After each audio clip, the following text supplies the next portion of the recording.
Welcome to Gomathi's kitchen. நம்ம இன்றைக்கி பார்க்க போகிற ரெசிபி பார்த்திங்கன்னா ரோட்டு கடைகளில் கிடைக்கக்கூடிய காளான் மசாலா. ரொம்ப ஒரு சுலபமான மெத்தடில் வீட்டில் எப்படி செய்யலாங்கிறது தான் பார்க்க போகிறோம். இதனால் ஒரு சூடாக ஈவினிங் டைம் செஞ்சு சாப்பிட்றப்ப ரொம்பவே நல்லாயிருக்கும். இப்போ இந்த காளான் மசாலா எப்படி செய்யலாங்கிறத பார்க்கலாம் வாங்க. கோமதிஸ் கிச்சனை சப்ஸ்கிரைப் பண்ணாதவங்க சப்ஸ்கிரைப் பட்டனை ப்ரெஸ் பண்ணிக்கோங்க. உடனுக்குடனே அப்டேட் வேணும் அப்படின்னா பக்கத்தில் இருக்க பெல் பட்டனில் ஆல்ங்கிற ஆப்ஷனை மறக்காமல் ப்ரெஸ் பண்ணி வச்சுக்கோங்க. இப்போ காளான் மசாலா செய்கிறதுக்குன்னு பார்த்தீங்கன்னா ஒரு பெரிய பவுலில் 1 கப் அளவுள்ள பொடியாக நறுக்கின முட்டைக்கோஸ் சேர்த்துருக்கிறேன். அதில் பார்த்திங்கன்னா இந்த சைஸில் உள்ள மஷ்ரூம் 10 எடுத்து பொடியாக கட் பண்ணது 1 கப் அளவுக்கு அதையும் சேர்த்துருக்கிறேன். ரெண்டையுமே நல்லா கலந்து விட்டுருங்க. இப்போ இதில் 1/2 கப் அளவுக்கு மைதா மாவு சேர்த்துருக்கிறேன். மைதா மாவு உங்களுக்கு பிடிக்கல அப்படின்னா 1/2 கப் கோதுமை மாவு கூட சேர்த்துக்கலாம். 1/4 கப் அளவுக்கு சோள மாவு சேர்த்துருக்கலாம். கூடவே பார்த்திங்கன்னா 3/4 டீஸ்பூன் அளவுக்கு டேபிள் சால்ட்டு, 1 டீஸ்பூன் அளவுக்கு தனி மிளகாய் தூள் சேர்த்துக்கலாம். கூடவே ஒரு 1/2 டீஸ்பூன் அளவுக்கு கரம் மசாலா பொடி சேர்த்து முதல்ல இது எல்லாத்தையுமே நல்லா பெசரி விட்டுருங்க. முட்டைக்கோஸு அதே மாதிரி மஷ்ரூமில் இருக்கிற தண்ணியிலேயே கொஞ்சம் இதில் பெசரிடும். அதுக்கப்புறமா நம்ம தேவையான அளவு தண்ணி தெளித்து தான் நம்ம இதை பிசையணும். இப்போ பார்த்திங்கன்னா நான் ஒரு 1/4 கப் அளவுக்கு தண்ணி ஊற்றி இந்த அளவுக்கு பிசைஞ்சு எடுத்து வச்சுருக்கிறேன். ரொம்ப திக்காக பிசைஞ்சிங்க அப்படின்னா அந்த சாஸஸ் உள்ளே இழுக்காது.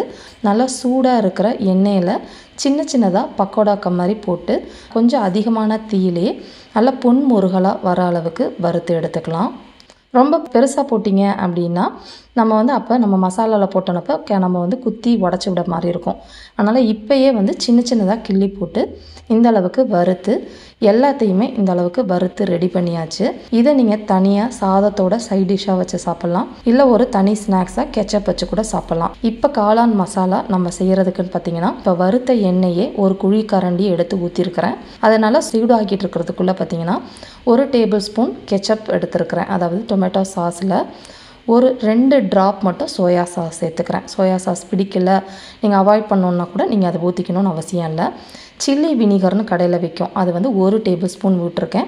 அப்படி இல்லை அப்படின்னா சாதாரண வினிகர், அதுவுமே இல்லை அப்படின்னா எலுமிச்சம்பழ தண்ணி ஊற்றி நல்லா இந்த மாதிரி கலந்து ரெடி பண்ணி வச்சுக்கலாம்.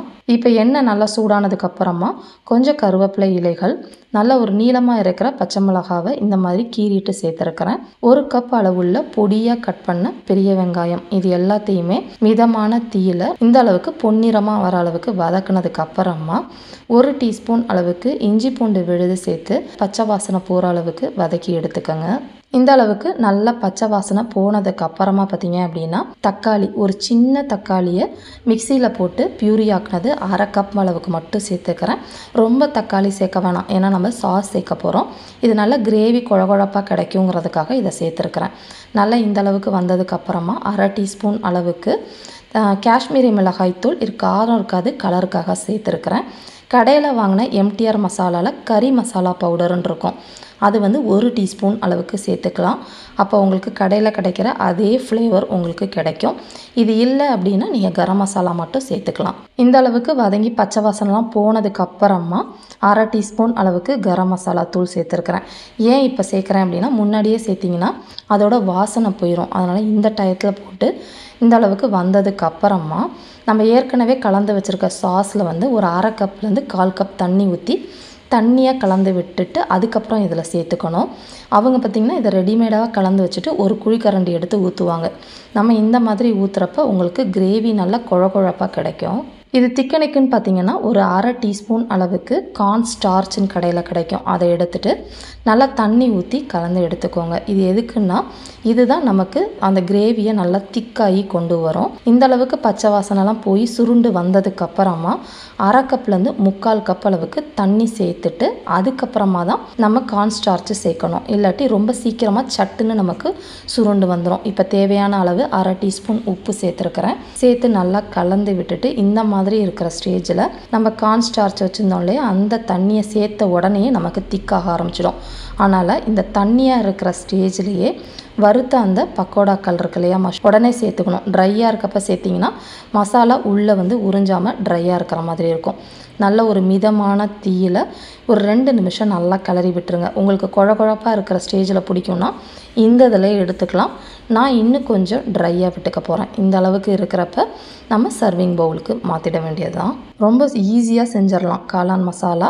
மேலே வந்து பார்த்திங்கன்னா பொடியாக நறுக்கின கொத்தமல்லி இலைகள், தேவைப்பட்டால் பச்சை வெங்காயம் பொடியாக நறுக்கி சேர்த்துட்டு சர்வ் பண்ணிடலாம்.